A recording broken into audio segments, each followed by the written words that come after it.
Hello everyone and welcome back again to this new lesson. In today's lesson we'll be talking about how to write an essay. So consider this essay. As you see, it consists of a number of paragraphs about one topic and one main idea. We've already said that a paragraph serves as the basic block of other forms of writing.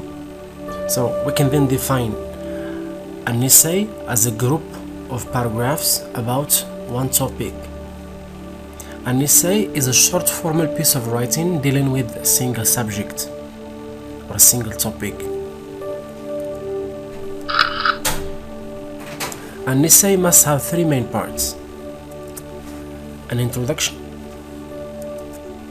body, and a conclusion. The introduction is the first paragraph of your essay. This is where the writer introduces his topic for the very first time. The purpose of an introduction is to grab or catch the reader's attention. It clearly explains what the topic of the essay is and mentions the points that the reader will develop in the body of the essay. So as its name suggests, the function of the introduction is to introduce the topic of your essay to the reader.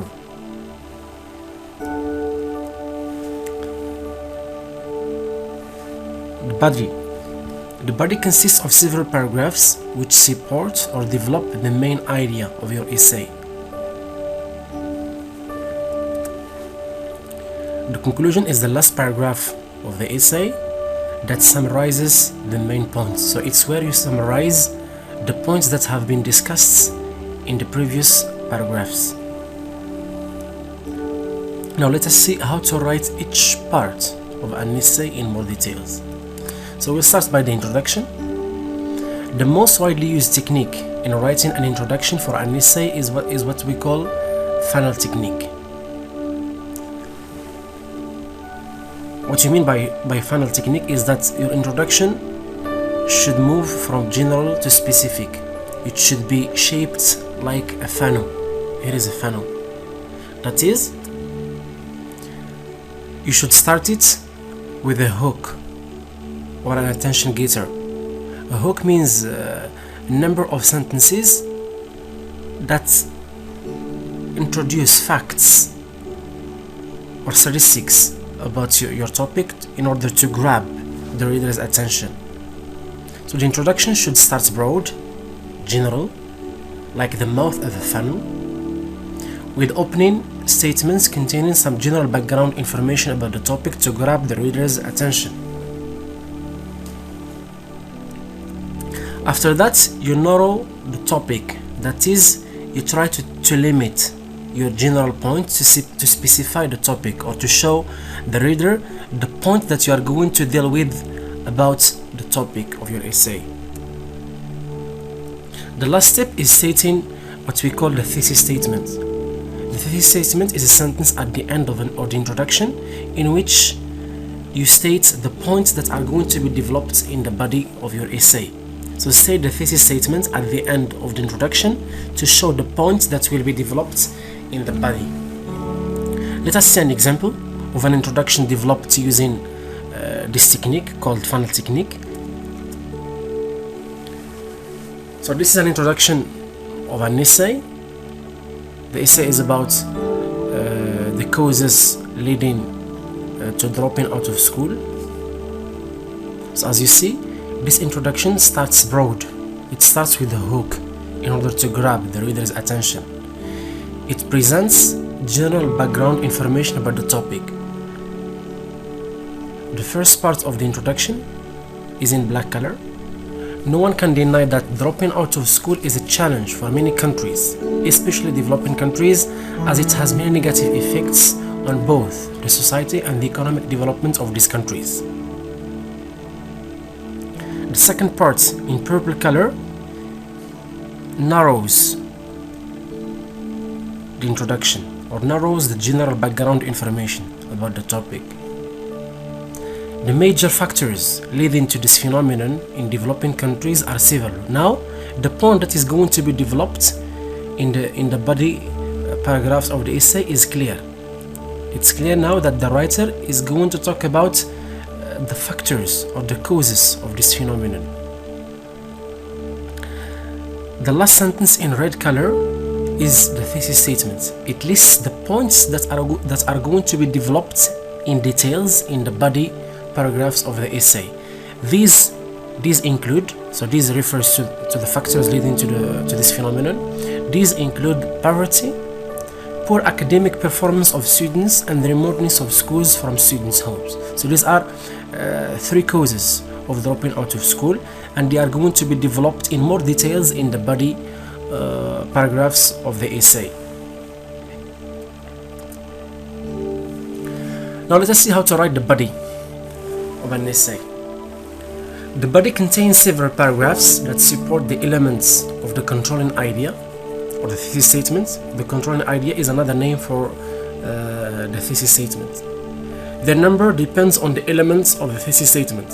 So the number of paragraphs in the body of an essay depends on the elements of the thesis statement or the controlling idea. If the controlling idea lists 2 points, you must have 2 paragraphs in the body of your essay. If it lists 3, you must have 3 elements or 3 paragraphs in the body of your essay. Each paragraph supports an element of the thesis statement. All the body paragraphs of an essay should have 3 main parts. We've already said that a paragraph must have 3 main elements: a topic sentence, supporting sentences, at least 3 ones, and a concluding sentence. Each body paragraph should be indented, have coherence, have unity, be well capitalized and punctuated. Indentation means the space that we leave at the beginning of a paragraph. Coherence means that the sentences of your paragraph should be well linked together, and there should be a smooth transition from one sentence to another. Unity means that the supporting sentences of each body paragraph should be related to the topic sentence. Capitalization and punctuation rules should be respected because these make your piece of writing well organized and easier to understand.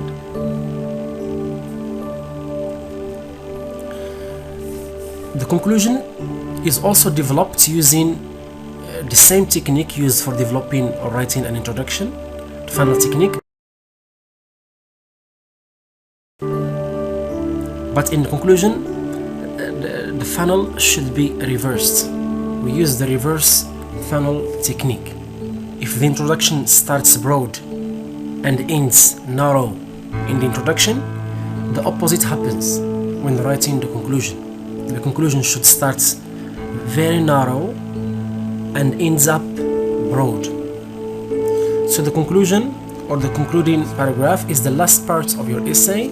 In this paragraph, you summarize the major points of your essay, and you end it with a call for action. It's where you can also state your opinion about the topic, suggest some solutions, making a prediction, or asking a question. This is what we mean by calling for action. At the end of the conclusion, you are free. It gives you some freedom to suggest some solutions, or to make a prediction, or even ask a question if you want. This is an example of a conclusion. As you see, it starts narrow by reciting the points that have been discussed in the body of the essay. To conclude, poverty, ignorance of parents, and family problems are some of the reasons that lead to dropping out of school. The second part in black color is where you call for action. To eradicate this phenomenon, the government must set up more schools and boarding schools, especially in rural areas, and provide financial support to indigenous families to encourage them to send their children to school. The civil society organizations, on their part, should sensitize parents about the importance of schooling. So here, the writer suggests some solutions to control dropping out of school at the end of the conclusion.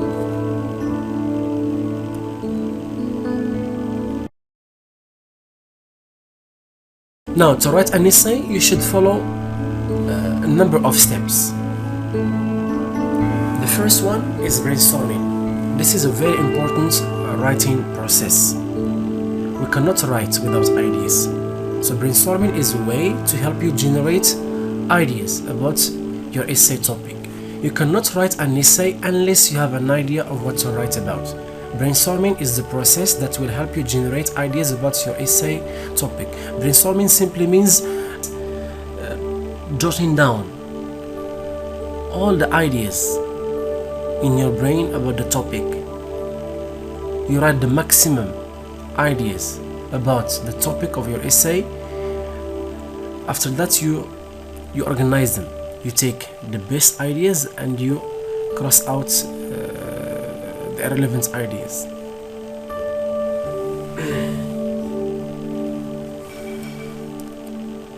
The second step is outlining.